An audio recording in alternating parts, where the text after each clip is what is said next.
You know, I used to think growing older meant growing lonelier. That's what everyone says, isn't it? Oh, your friends move away, people pass on, you end up sitting in an empty house with nothing but the TV for company. Pauses, leans forward slightly. But here's what I've learned. That doesn't have to be your story. Not even close. If you're watching this, I bet you've wondered, how do I stay connected, truly connected, when life keeps changing around me? Or maybe, what if I actually enjoy my own company, but I'm tired of people acting like that sad? Gentle smile. Friends, that's exactly what we're talking about today. Living joyfully alone, not lonely, but full, and redefining what friendship looks like in this chapter of life. Now, I won't sugarcoat it.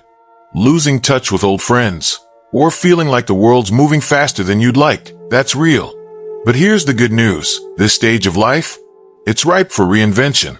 And if you stick with me, by the end of the series, you'll have a toolbox of ideas, simple, doable things, to fill your days with meaning and connection, whether you're sharing a laugh with a neighbor or savoring a quiet morning alone. But first, let's tackle the big myth head on. Society loves to paint old age as this bleak, lonely landscape. But let me ask you, when was the last time you heard someone celebrate the freedom of this time? The peace of a schedule you design? The joy of friendships that don't rely on daily gossip, but on depth? Leans back, thoughtful. My neighbor Margaret, she's 78, told me last week, I spent years juggling family, work, everyone else's needs. Now, my friendships are like my morning coffee. No rush, no pretense. Just real. Margaret's onto something. Research shows that while our social circles might shrink as we age, the quality of our relationships often deepens. Think about it. You've earned a right to be picky. No more obligatory dinner parties with people who drain your energy. Instead, you get to choose who shares your time and how. So, the first step to living joyfully alone. Let go of the idea that alone means less than. It's not about the number of friends you have. It's about how those connections make you feel. Maybe you're thinking, but where do I even start? Let's break it down. When my best friend, Carol, moved across the country to be near her grandkids, I'll admit, I felt a hole. We'd had 40 years of weekly lunches, inside jokes, the whole 9 yards. But here's what surprised me. We didn't lose that bond. We just shifted it. Now we write letters, actual letters, with stamps and terrible handwriting. And you know what? It's become this lovely ritual. I look forward to her messy cursive, like I used to look forward to our salads at the diner. The point is, friendship doesn't have to look the way it did at 30, 40, or even 60. A 10-minute phone call once a month with someone who gets you? That counts. Sharing a hobby with a group at the community center every Tuesday? That counts.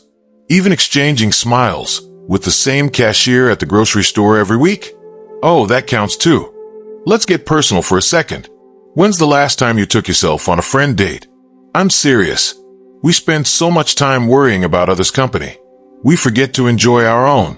Last month, I drove to the botanical gardens alone. Just me, a notebook, and a bench under a magnolia tree.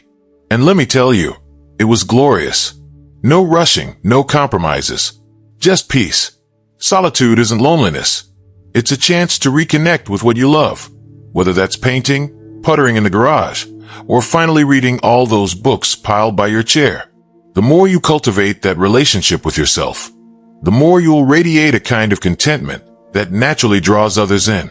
Here's the secret no one tells you. There's a quiet power in knowing who you are. You don't have to perform, or people please, or cram your calendar to feel valued. That friend group you had in your 40s, they were great. But the connections you make now, rooted in your unshakable sense of self, can be even richer.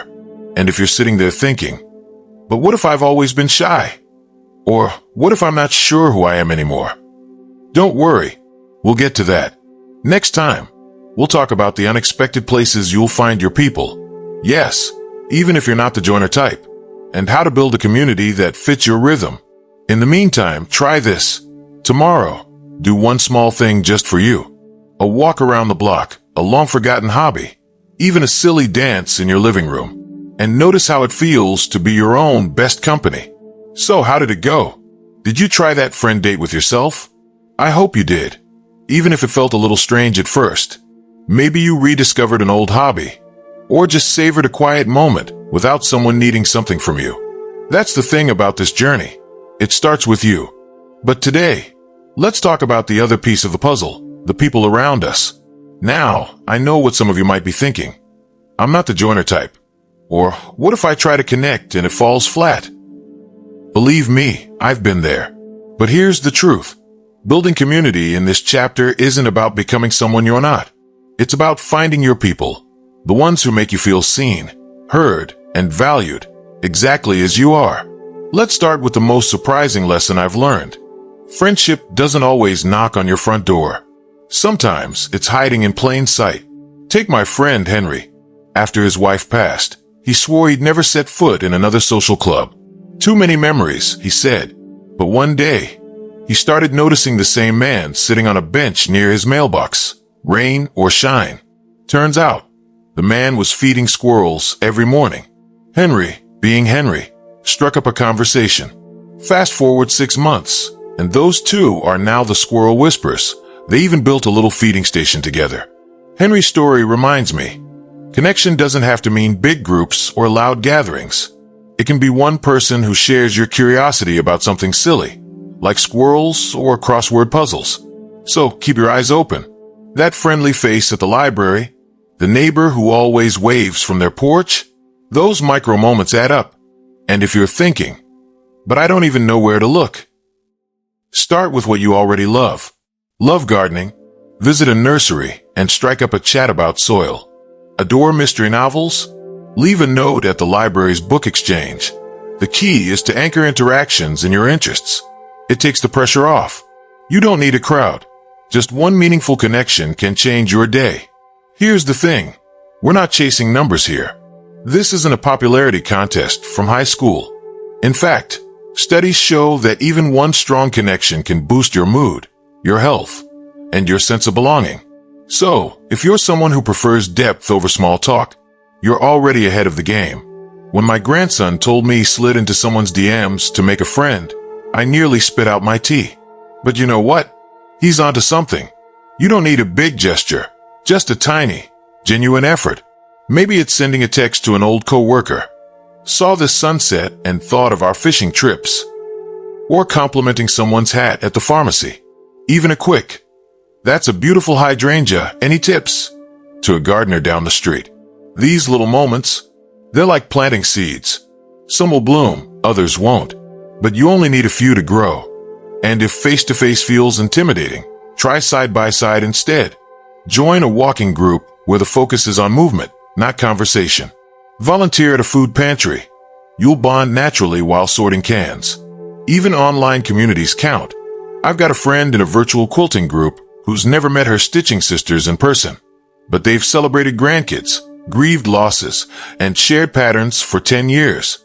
Part 2. Technology isn't your enemy, it's a bridge. Now, I know some of you are side-eyeing that tablet right now. You might say, I'm too old for apps. But hear me out. Tech isn't about replacing handshakes. It's about staying close to the people who matter.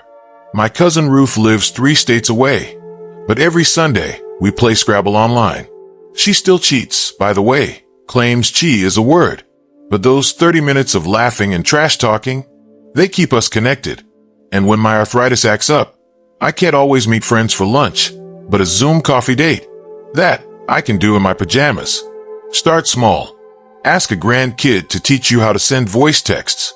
Or join a Facebook group for bird watchers. They're shockingly active. You don't have to master every app. Just find one tool that helps you reach out on your terms. Connection isn't about keeping up. It's about reaching out in whatever way feels right for you. Let me tell you about Edna. At 82, she'd never touched a computer. But when her brother moved to Australia, she learned to video call just so she could read bedtime stories to her great-granddaughter. Was it easy? No.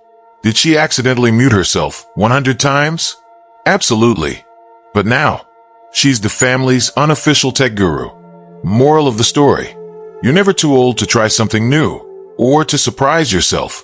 Next time, we'll tackle the tough stuff, like how to cope when grief or shyness makes connection feel impossible. But until then, here's your mission. Sometime this week, plant one tiny seed of connection. Text a memory to someone, smile at a stranger, or just share a hello with that person you always see at the bus stop. And if you're feeling bold, write down how it felt. You might be surprised by what grows. Let's be honest, sometimes the hardest part of connection isn't finding people. It's quieting the voice that whispers, "What if I'm not enough?" Or, "What if it hurts too much to try again?" I get it. Loss, rejection, or even decades-old shyness can feel like walls around your heart. But here's what I've learned. Walls don't have to stay up forever, and you don't have to tear them down alone. Today, we're going to talk about the quiet work of healing. Not to fix yourself, but to make space for joy again. Because you deserve that. Grief and connection can coexist. You don't have to move on to make room for new bonds. After my husband passed, well-meaning friends would say, "You should get out more. It's what he'd want." But some days, just getting out of bed felt heroic. Then, one morning, I found myself at the park where we used to walk. A woman around my age was feeding ducks, clumsily, I might add. She tossed a whole loaf of bread into the pond. Turns out, she'd just lost her sister. We didn't talk about our grief that day. We just laughed at the ducks. That woman, Joyce, became a friend. Not because we replaced who we'd lost, but because we let ourselves be imperfect, messy, and human together. Grief isn't a hurdle to friendship, it's part of the story. And sometimes, sharing that story with someone who understands, that's where healing begins. Shyness isn't a flaw. It's a quiet strength waiting to be reframed. Now, to the lifelong shy folks out there, I see you. I was the kid who hid behind my mom's skirt at birthday parties. But here's the secret. Shyness isn't a life sentence. It just means you connect differently. Take my friend Arthur. He's 84 and still blushes when someone says hello. But every Thursday, he volunteers at the library. He doesn't chat much, just sorts books and occasionally recommends a mystery novel. And you know what? Patrons adore him. They call him the book whisperer. His quiet presence. It's a gift. You don't have to be the life of the party. Show up as you are. Listen deeply. Share a skill. Your quiet energy will attract the right people. The ones who appreciate depth over noise.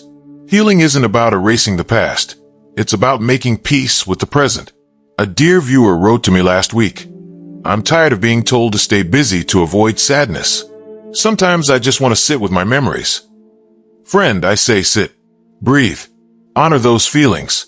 The goal isn't to fill every silence with chatter. It's to find moments of connection that feel true to you. Whether that's a shared silence with a friend or a morning spent tending roses.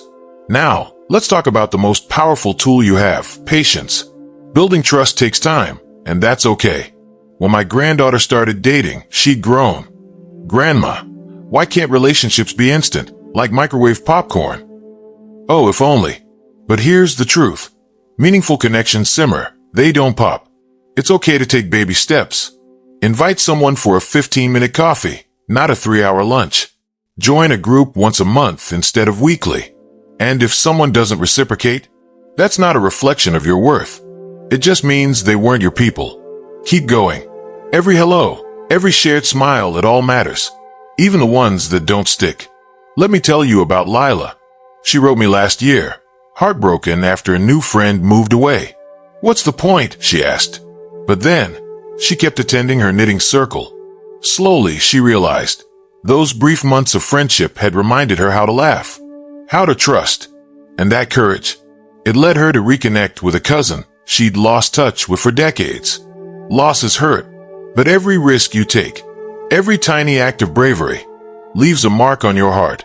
And those marks, they become proof that you're still alive, still growing, still capable of wonder. We've covered a lot, haven't we? From redefining friendship, to nurturing your own spirit, to letting grief and hope share the same heart. But before we wrap up, I want to leave you with this. You are not behind. You are not too late. You are seasoned with stories, resilience, and a kind of wisdom that only comes with time. And the world needs that. Whether you find your people in a quilting circle, a coffee shop, or right here in these videos, you belong.